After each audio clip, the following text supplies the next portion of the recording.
प्रहरीतर्फको सोचमा थोरै नेगेटिभिटी जहाँ पनि छ, यहाँ मात्रै होइन, यो वर्ल्ड वाइड छ, यहाँ मात्रै होइन वर्ल्ड वाइड छ। त्यति रहँदै गर्दा नि सप्तरी प्रहरीले एक्सट्रिम प्रेजेन्स दिएको छ। अहिलेको निर्वाचन सम्पन्न भयो, निर्वाचन सम्पन्नमा पुलिसले धेरै हिसाबले पसिना चुहाको अवस्था पनि छ। त्यो देखिँदैन, त्यो मानिँदैन अथवा त्यो मान्न मिल्दैन। र हामीले त्यो सँगसँगै हजुरको यो अपराध सम्बन्धी विभिन्न गतिविधिहरूमा हामीले धेरै कामहरू गरेको पनि अवस्था छ। हामीले चालु मुद्दाहरूमा पनि धेरै फरार र फैसला कार्यान्वयनमा त धेरै मान्छेहरू पक्राउ गरिसकेका पनि छौँ। अनि विभिन्न महिला बालबालिकाका हकमा कोही हराएका, कोही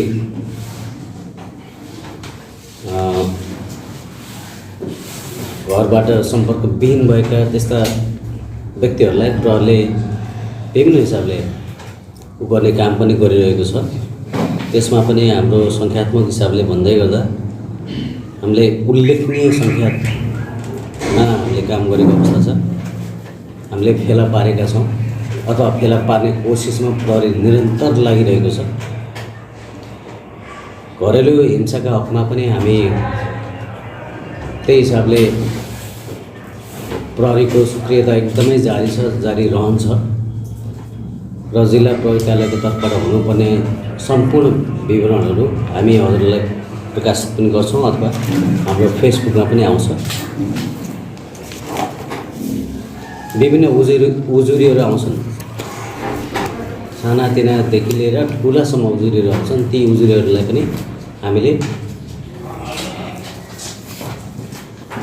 वास्तविक सम्बोधन गर्ने र सत्य अध्ययन गरेर अगाडि बढ्ने काम सबै युनिटबाट भएको छ, भइरहेको छ, हुन्छ, गर्नुपर्छ।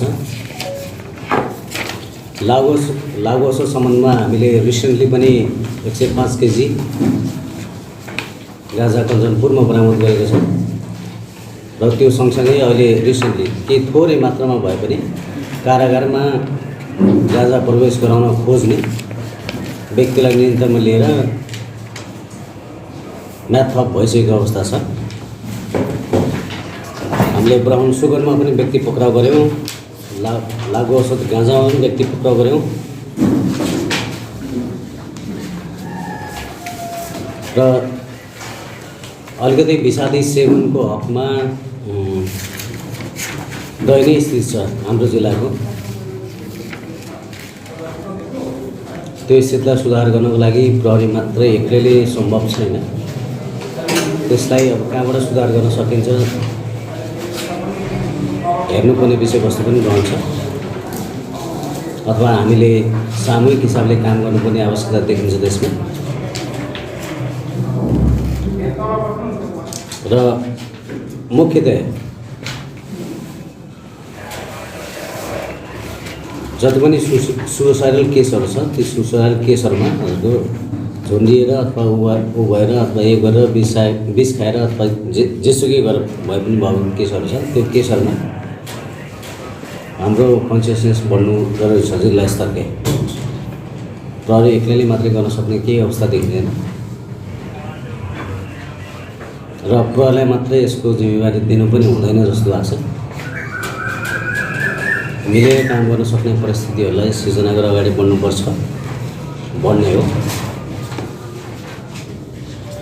र जिल्लाको एज अ ओभरअल निर्वाचन सम्बन्धमा नेपाल प्रहरीको ले गरेको काम कारबाही म आफै प्रशंसनीय छ भनेर भन्दैन, त्यो हजुरहरूले मूल्याङ्कन गर्ने कुरा हो। तर प्रहरी खटिएर दरिएर गरेको काम छ। प्रहरी अहोरात्र खटिन्छ, खटिएकै छ, खट्नुपर्छ। र सवारी दुर्घटना नियन्त्रणको लागि पनि स्पेसल क्याम्पेनहरू चलिरहेछ हाम्रो पनि। ती फरारहरू पनि हामीले लगभग 90% फरारहरू नियन्त्रणमा लिइसकेका छौँ। र जिल्लाको स्थिति सामान्यतया सामान्य नै छ अहिले। मैले हजुरलाई त्यति अनुरोध गरेँ र विपद व्यवस्थापन सम्बन्धमा पनि प्रहरीले राम्रै काम गरिरहेको जस्तो लाग्छ मलाई। मैले मेरो मात्रै व्याख्या गर्ने होइन कि हजुरहरूले व्याख्या गर्ने होला, व्याख्या गर्न मिल्छ, व्याख्या गरिनुपर्छ। विपद व्यवस्थापनले हामीले निकै राम्रो काम गरेका छौँ र प्राकृतिक दोहनको हिसाबले हाम्रो भूमिका थोरै छ प्रहरीको। त्यो थोरै भूमिकामा प्रहरी एकदम सक्रिय छ। कहिलेकाहीँ फोन आउँछ, दुई ट्र्याक्टर बालुवा उठ्यो अथवा एक ट्र्याक्टर बालुवा लगेर गयो, के हो एसपी साहब तपाईँको कनेक्सन छ कि क्या हो?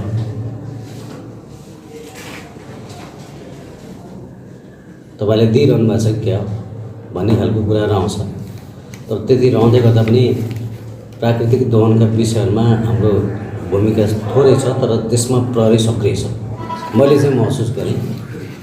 ठिक छ, मलाई फोन गर्नु केही पनि होइन, तर त्यति रहँदै गर्दा पनि एउटा हामी संयन्त्रमा इस्टाब्लिस भइसकेको मुलुकको परिस्थिति, त्यो मुलुकको परिस्थितिलाई विश्वास नगरेको हो कि उहाँहरूले, अथवा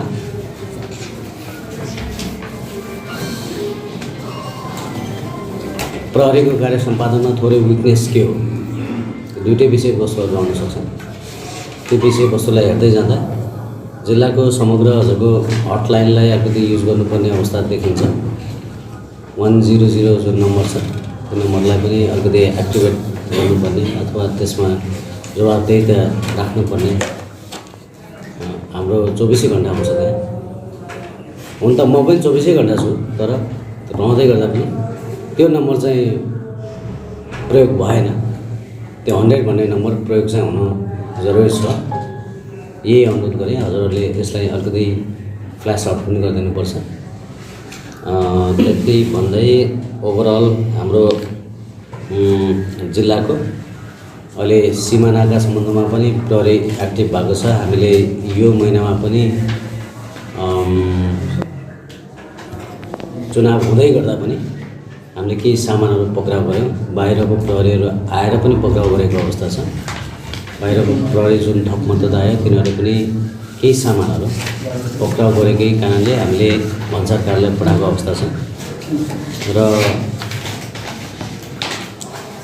आन्तरिक प्रहरी प्रशासनको हिसाबले हामीसँग प्रहरी यथेष्ट छ अहिले जिल्लामा।